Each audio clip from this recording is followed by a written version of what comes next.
Hello kaibigan, ayan. Welcome back to my channel, welcome back kaibigan, ayan. So in this video, is marami kasi nagtanong sa akin kung bakit nga ba daw matagal ma-monetize, okay? So kung isa ka sa mga kaibigan natin dyan na isang vlogger, influencer, na bakit ngayon hindi ka pa monetize o hindi ka pa ba na imbitahan ni Meta, ni Facebook sa kanilang monetization platform, okay? Sa kanilang in-stream ads. So, yan ang sasagutin natin ngayon. Then, bibigyan kita ng mga dahilan kung bakit nga ba matagal magkaroon ng followers sa ating mga Facebook, okay? So, yun. Yung isa kasi sa mga dahilan yan kung bakit nga ba matagal tayo magkakaroon o matagal tayo magkausad, magkaroon ng maraming followers, viewers, likers, and yun naman mga shares sa mga video natin dahil din mismo sa ating mga video, okay? So, isa na dyan ay ang ating mga video quality or video na mga content na ina-upload natin.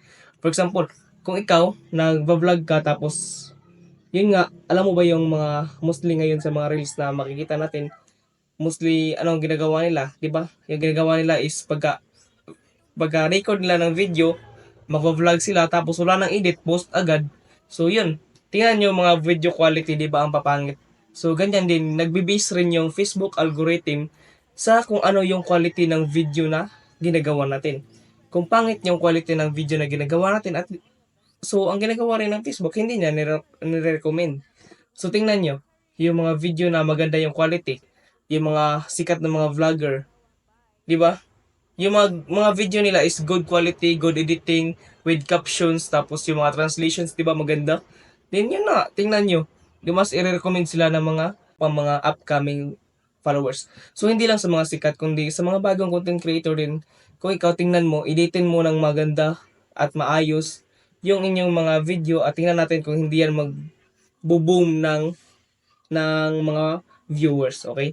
So nagawa ko na rin yan. So in-experiment ko rin yan doon sa vlog ng aking nanay. Din doon nga, inedit ko, ginandahan ko yung mga edit ko, yung video at yung content. Tapos yun na nga, nagka-viral yung video, lumaki yung video kaysa doon sa past na mga video na ina-upload niya na hindi talaga siya masyadong maganda. So, yun. Maganda talaga yung editing. Kahit dito sa video na to. Ayan. So, ginawa ko rin to ng editing para din hindi kayo ma-bored, di ba? So, yun. Need talaga natin ng effort dito. Hindi naman porket nagbablog, nagbi-video ka lang, post mo na agad. So, need mo rin pagsikapan na editan kahit hindi naman talaga masyadong maganda. Basta, yung edit mo ay pang professional, okay? So, yun.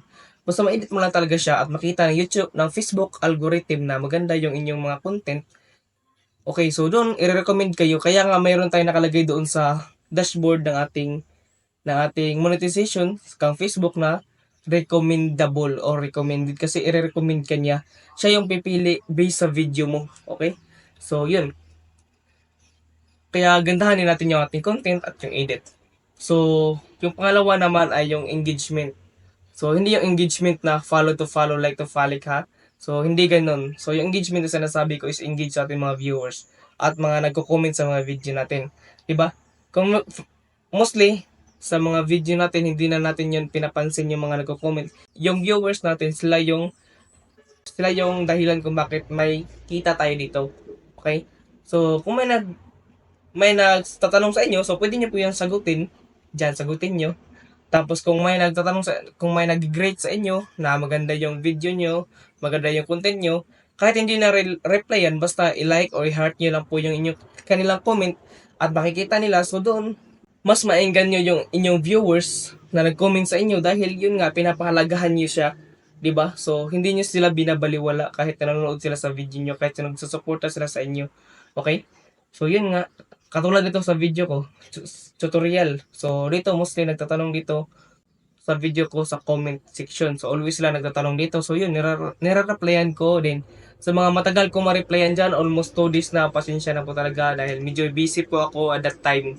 Okay? So, sinisikat po talaga na ma-replyan kayo kahit maliit lang. So, sa abot na aking makakaya.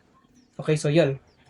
Then, sa inyo, sikapin nyo rin na ma-replyan lahat, okay? Kahit i-like o i-heart nyo lang, okay na rin yun.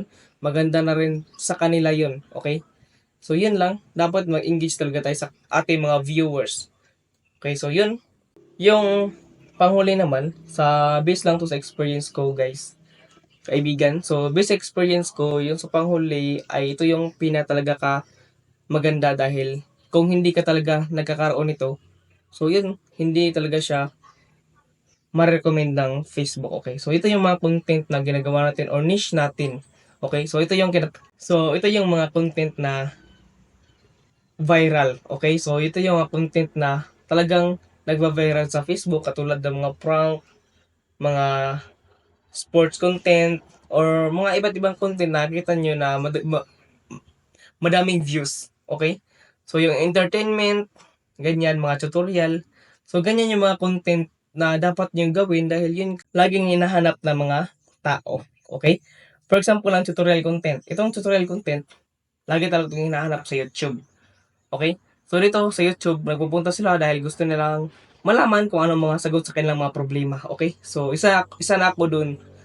Then pangalawa, yung mga content na prank, yun, mga nakakatawang content, ganyan. So, yan yung hinahanap doon naman sa Facebook, TikTok, or kahit dito sa YouTube. Hinahanap din yan ng mga tao kasi yung ganyan mga content ay stress reliever. Okay, so, yun yung hinahanap ng mga tao dahil instead na napapagod sila, so nag-scroll sila sa Facebook, tapos yun nga, napanood yung video nyo na nakakatawa, so doon nag-i-engage sila doon, nagla-like sila, ganyan, dahil nagugustuhan nila, pinapanood nila hanggang dulo, kaya doon ka rin kumikita, at the same time, naging masaya rin yung viewers mo dahil sa mga content mo. Okay, at doon na nga isi-share nila yung mga video mo, ganyan. So, yun yung nakagandahan doon sa mga content na yan. Kasi, mas engageable kasi siya. Katulad ng mga prank, ganyan. Mga nakakatawang video. At saka yung, panghuli naman, yung content na, yung tumutulong ka sa kapwa, okay? So, sikat na rin kasi ngayon yan. So, yung unang gumagawa niyan ay yung vlogger na si King Lux. Okay, si King Lux yung gumagawa niya noon. Tapos, hindi ko alam kung bakit ginagaya na ng ilan. So, nalaman ko lang talaga na, yun nga, for content lang yung iba. So, hindi naman nila lahat ha. For yung iba kasi, ginagawa lang nila ang pagtulong para sa content. Kasi nga, nakikita ng ibang mga viewers na tumutulong sila. Tapos, yun naman pala sa content lang. Diba? So, yun din yung disadvantage doon sa mga tao na ganyan na, yun nga, mga tinitik advantage nila yung mga taong nanonood sa kanila na akala talaga tumutulong. So, hindi naman lahat. So, yun din yung mga viral ngayon talaga sa Facebook. Yung tumutulong tayo sa mga tao. Yun. So, hindi ko sinasabi na gayahin nyo yun ha. Pero, sa akin is maganda din yung content na yun para mas madali tayo makagain ng mga followers at viewers. Okay, so yun kaibigan. So, yun lang naman yung mga steps or mga tips na kaya kong maibigay sa inyo ngayon. Kung meron pa kayong katanungan about sa mga inyong mga Facebook, so dito, comment lang po kayo dyan sa baba sa below, then ma-replyan ko kayo at gagawin ko po yung tutorial ang inyong mga problem. So, yun po kaibigan. Maraming salamat po sa panonood. And yun, thank you for watching. At if you like this video, so please subscribe and para malaman ko rin kung sino pa yung mga natulungan ko dito sa video natin ngayon. So, thank you kaibigan sa panonood and God bless.